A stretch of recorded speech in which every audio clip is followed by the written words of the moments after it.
I hope that you all are well.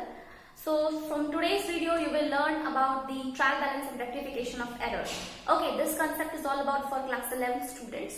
As we have already studied the rules of debit and credit, after that accounting equation we have studied, after that we have studied the journal entry, then posting them into ledger and taking out the ledger balances, and after preparing the different subsidiary books, now we'll come to the ledger posting. What does ledger posting means? It is a summary of all the different accounts which we have prepared in the ledger. Okay, so whatever the balancing figures are there, we have to post them into ledger, and in ledger account will tell you the accurate amount that totaling of debit and credit is coming equal or not. If it is not coming, then there might be some mistake in our making of different accounts. Okay, so what are the errors, how to rectify them, what are the journal entries, that's all today you are going to learn. So firstly you should know what does trial balance means.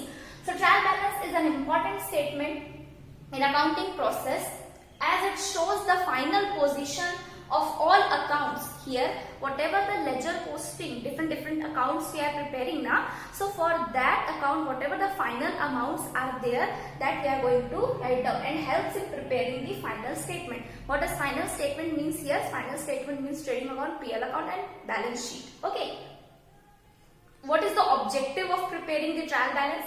So ascertain arithmetical accuracy of ledger. It helps in ascertaining the arithmetical accuracy of ledger, helps in locating errors, that from where the errors are coming and how we have to rectify them. This also means this trial balance helps in locating the different errors.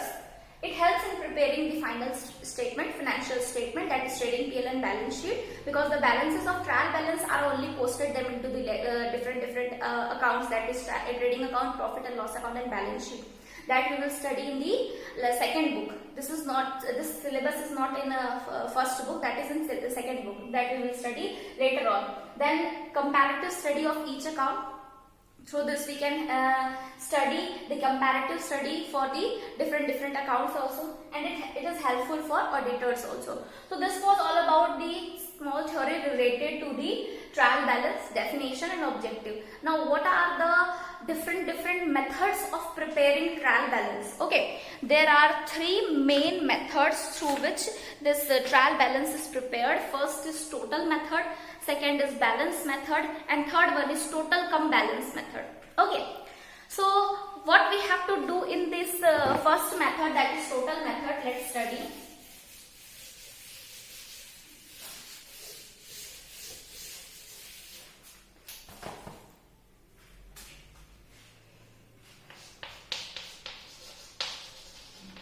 Methods of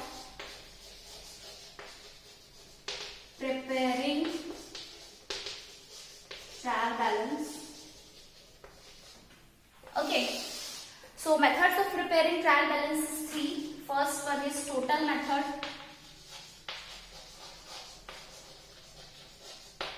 second one is balance method,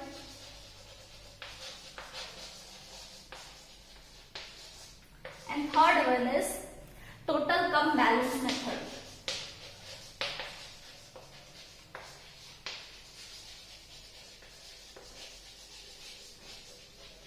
Okay, listen to me carefully. What does total method means?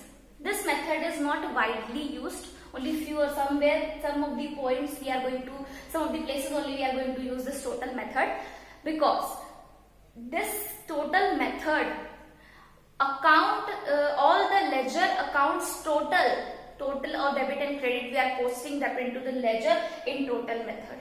In balance method, whatever ledger account balances are there, suppose debtor is of 20,000 rupees and we have paid some amount, then whatever the balancing figure of the debtor will be there, we have received some of the amount not paid, we are going to pay to the creditors. Debtors, somewhat we have received, that will also be mentioned in that debtor account, and whatever the balance will be there. Okay, after debit and credit balancing figure taking out, that the balance method will give you the accurate amount of that particular account balances, and that we are going to post them into the ledger account. So that balance method will help in that. This is only the widely used method which we are going to study now. And total cum balance method is also not very used by the, means not widely used this method also. What does this method is all about? Here 4 type of columns are made.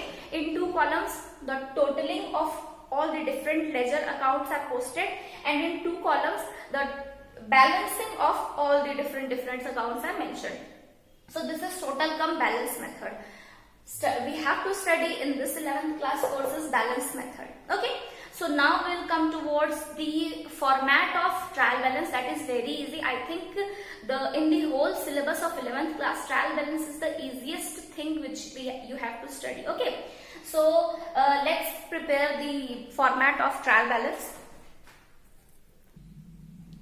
Okay guys, so this is the format of trial balance. Okay. So what does trial balance means? We already have studied. Now what is the format of trial balance? So this is the format of trial balance. Account title, ledger folio, debit balances and credit balances. Now how we have to post them into ledger? So there are 2 types of questions which is being asked in the examination. So first one is the easiest one. What will be given in the question? Different ledger accounts balances will be given already to you in the question. Like capital is 5 lakh rupees, debtor is 70,000, creditor is 80,000, bank balance is 50,000, now cash is this much, then this assets values are this much. So all the amount and the name will be provided to you. What you have to do is that only you have to write down the names and the amount where they will go. Where these balances are debit balances or credit balances. Suppose capital, always credit balance. The favorable balance is credit balance. So capital will be credited. Credit amount will be write down. Cash, debit. It is an asset. Increase in asset, debited. Then bank balances, debit. Like creditor. It is a kind of liability. Increase in liability, always credited. Okay. Then debtor. Debit.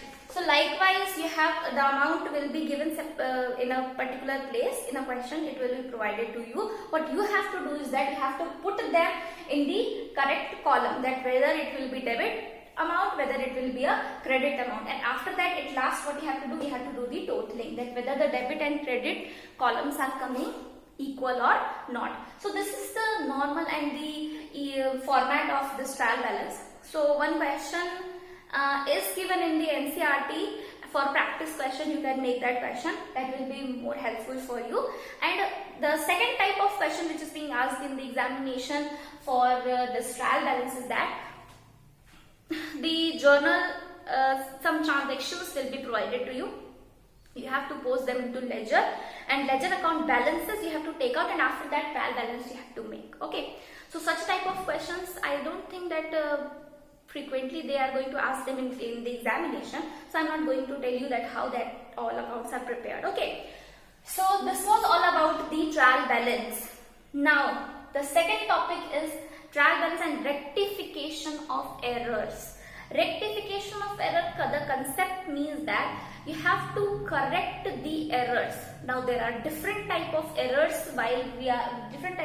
committed by us while preparing the journal entries, ledger accounts and posting them into the ledger. Okay. So what are these type of errors? Okay. What are the process of making that questions and how to rectify the errors? That all things now we are going to learn. Okay. So this video is all about the trial balance, objectives and format.